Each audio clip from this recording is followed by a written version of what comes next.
Good job, here you go. Awesome. 97. You too, Tom. Oh, we got the same score. Good work. Did you find it easy like me? Motherfucker. 97, hell yeah. Did he even study? Of course. How do you like it when all your hard work and effort is copied, replicated, or stolen by people who choose to cheat their way through life? These people coast on the efforts of others to attain the same qualifications as you, and eventually compete for the same jobs as you. Unfortunately, cheating happens in many forms. It doesn't just happen in the classroom. In the same way that students can gain an unfair advantage from copying from their peers, the use of drugs in sports, players can gain an unfair advantage over their peers with the use of performance-enhancing drugs.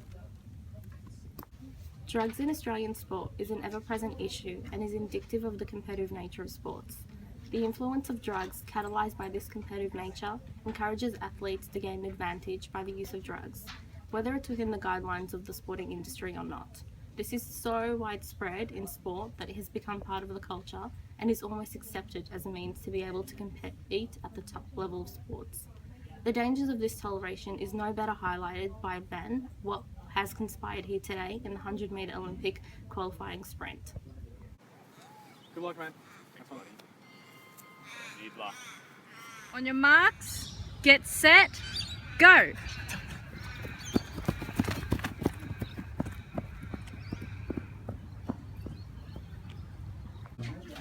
Well, we're here today with Tom the Rising Star. Congratulations on qualifying. Thank you. Well, how do you feel? I feel great. A win, you know. I got to put it down to my new approach, though.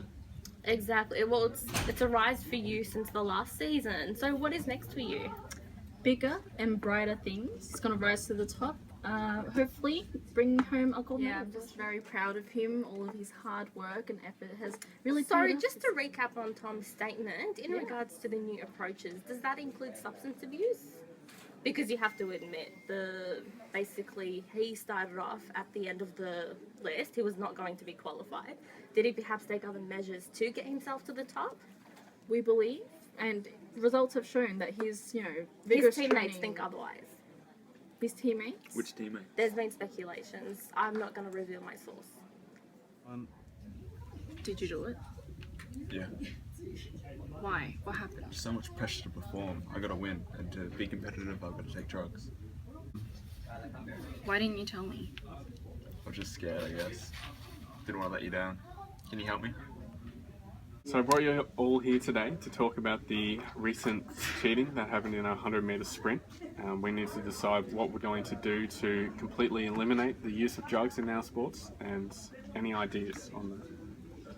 Harsher punishments. Harsher punishments? Definitely. The 3 warning strike, that needs to be completely eliminated. It's not working. It's not, inflicting any fear upon Players them. aren't taking it seriously enough. They don't realise the consequences might actually affect their future entirely. It's a joke to them. We're talking about people's lives here. Do we just one strike and they're out, or do we give them a chance? No, it should be the first strike should be a warning, and then the second one is moving on to harsher punishments. Right now we've got the 3 warnings, and then they go on to suspension. They simply don't care. If they cared enough about the sport itself, they would have been true to it. They would not take these measures, because the main idea of the sport itself is to Play fair, play safe, and keep with your morals. I think it's important that the public awareness is increased. So we want to stop the use of drugs in sports. So we want to sway public opinion to athletes should not be taking drugs to gain a competitive advantage. And by doing that, it will lessen the amount of athletes using drugs in the sport, which lessens the amount an athlete will not be required to take drugs to compete at the top level of the sport. Well, we've also got to look at everyone involved, though. There's also the managers and all that. So we've got to make sure that there's enough punishment for the managers. So I think that if a player receives a punishment, a manager should receive a portion of that to deter them from giving any drug-related influences to their players, and that will heighten their responsibilities.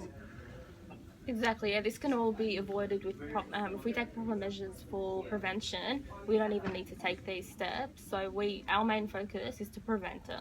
We need to find out what is making them do it. It's not just competition, because they entered this industry knowing that it's going to be competitive. That's not an excuse.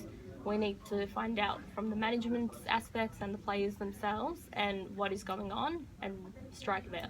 However, in the case that they do take the drugs, we as the organisation that is like taking care of the whole entire sporting industry, we should be supplying some kind of support groups for them, rehabilitation, talk to them and make sure that, you know, like when they are in times of need and stress, that we are here to help them. And They're not on their alone. own. Yeah. I think it's important that we track and evaluate how successful this is going. So they're supporting, we should track the amount of cases of drug use before and after the supporting courses, and that will be a good way to evaluate it. Yeah, we need to keep track on the progress. We should also have regular meetings between all the members in a particular sport. So for instance in running, we have between the managers, the runners themselves, the officials, make sure we're all on the same page in regards to the rules and what's being recorded. Because the main goal in our sports and the main goal in this organisation existing is to keep everybody happy and safe and make sure that Keep the game as it is. yeah. So we agree that communication is very important. Everyone needs to tell each other what they're doing and how everyone is tracking along. Transparency between all levels of management and players.